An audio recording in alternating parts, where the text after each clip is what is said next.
Hi, I'm your host Vasco Duarte. Welcome to the Scrum Master Toolbox podcast, where we share tips and tricks from Scrum Masters around the world. Every day, we bring you inspiring answers to important questions that all Scrum Masters face day after day. Hello, everybody. Welcome to our Team Tuesday, this week with Sadia Dibbens. Hi, Sadia. Welcome back. Hi, Vasco. Thank you very much. So, Sadia, on Tuesdays, we talk about teams, of course, but before we dive into that, we want to hear, what was the book that most influenced you in your career as a Scrum Master? It's Surrounded by Idiots by Thomas Erikson. So the title is quite catchy, as you can see. But as you know, I listened to it on Audible, and as I listened to it, I could relate to it so much, and I think most people would relate to it, even though it's not specifically about Scrum or Agile ways of working. But when you listen to it, you understand that, in my opinion, this would help any Scrum Master, anyone, team members, product owners, and I'll tell you why. So it goes through the DISC model, DISC system, and there are a few other names of it as well. But basically, categorizes people into four different categories. So there is red, yellow, blue, and green. And it's not that, you pigeonhole people into those groups. As you go along, read the book without giving away too much. It explains that, different people think differently.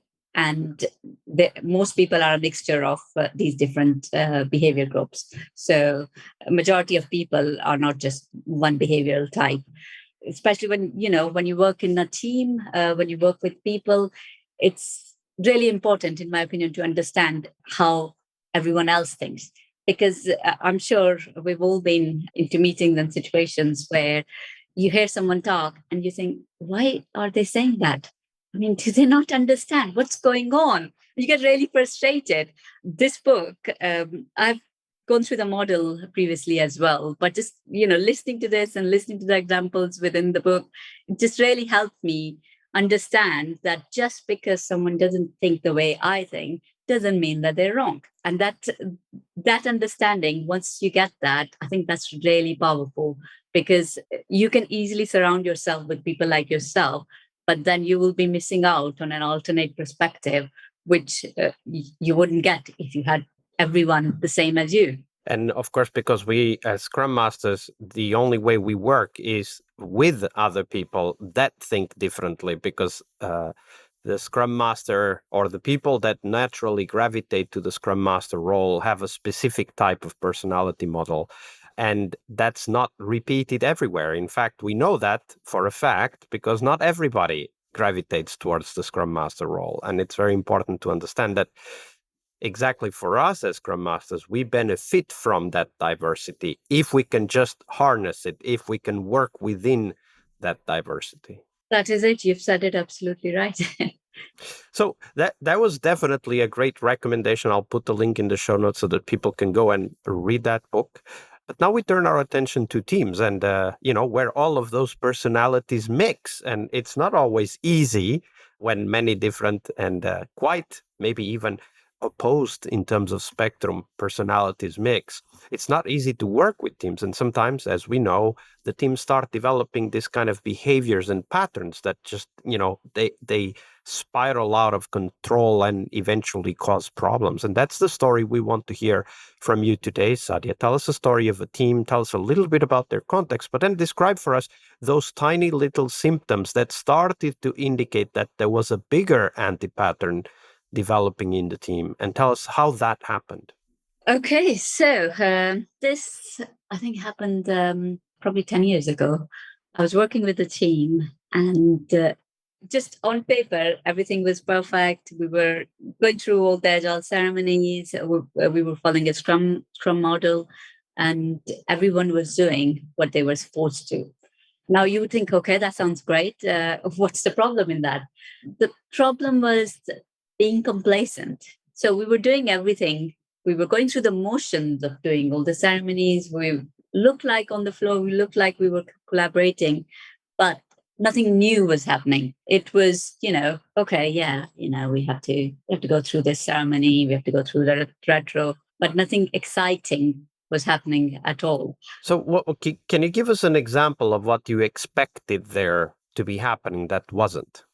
At that time, I thought everything was great. I did not expect anything different. Now, when I look back at that, and I think, I reflect back on that time, I think there was no energy within the team. It looked like everyone was doing what they were supposed to, but at the same time, people were just just going through the motions, if that makes sense. No one was, and more importantly, no one was, questioning anybody else. They were, there's a positive conflict within the teams that you can see. There was no conflict. There was no questioning. There was no conflict. And at the time, I remember feeling, yes, this is going great. But now that I look back at it, I see the signs were there. But at that time, I failed to, identify those signs, those very early signs that something's not right. So for Scrum Masters that are perhaps in a team just like that one that you described for us, how can they know whether things are really going well or whether we are just not paying attention to what's going on and therefore being complacent? Like, as you look back into that and you have the benefit of hindsight, where is the line? Like, where can you make the difference between everything going well and nothing happening? So I would say if something is too good to be true, you need to be wary, because in any good team, if you don't see a conflict over an amount of time, and I'm not talking about people shouting, and I'm talking about positive conflict within the team. If you don't see any conflict over a period of time at all, then you should be worried. In my opinion, I should have been at that time. Sadly, I wasn't, and it. Eventually, bigger problems started to come forward and more symptoms, so to speak, came out, which were easier to identify than, what was going on at the start. And now I'm thinking back about it. If I knew how to identify this problem at the start, it would have been easier to fix. It was much harder to fix later on, in my opinion. So when we look at how the team is interacting and how the meetings are happening, maybe we look for, so first of all, no conflict, right? Neither positive nor negative, no conflict. So that's one sign. And I'm guessing from my own experience, I would like to hear your thoughts. I'm guessing people standing back, if you can see them on the camera or if you're at the office, right? Like people standing back rather than leaning forward, maybe crossing their arms rather than trying to intervene by, raising their hands or asking permission to speak or whatever. Like, how do you look at it now? Like, what are those symptoms that you look for?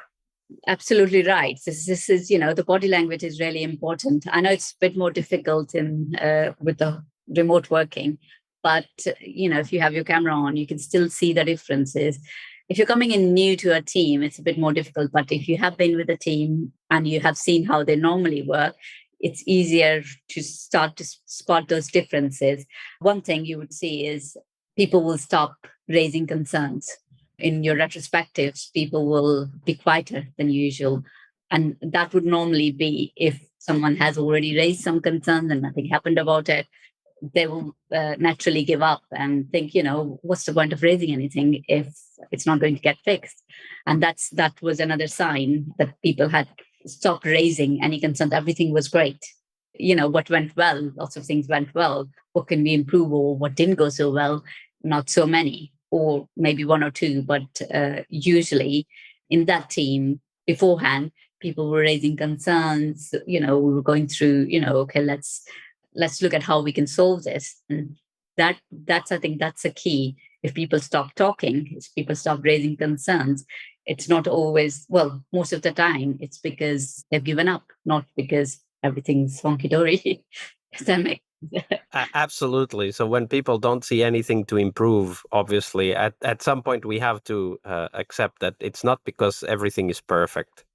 Seldom it is. Yep. I have never seen it perfect before, so always be wary of the perfect. Thank you for sharing that story with us, Sadia. Oh, thank you very much. Thanks again, Vasco, for having me. Tuesday is Team Day here on the Scrum Master Toolbox podcast. But tomorrow we talk about something that goes beyond the work we do with the teams. We will talk about how to lead change and what our guests have learned from leading and participating in change programs during their career. See you tomorrow. We really hope you liked our show. And if you did, why not rate this podcast on Stitcher or iTunes? Share this podcast and let other Scrum Masters know about this valuable resource for their work. Remember that sharing is caring.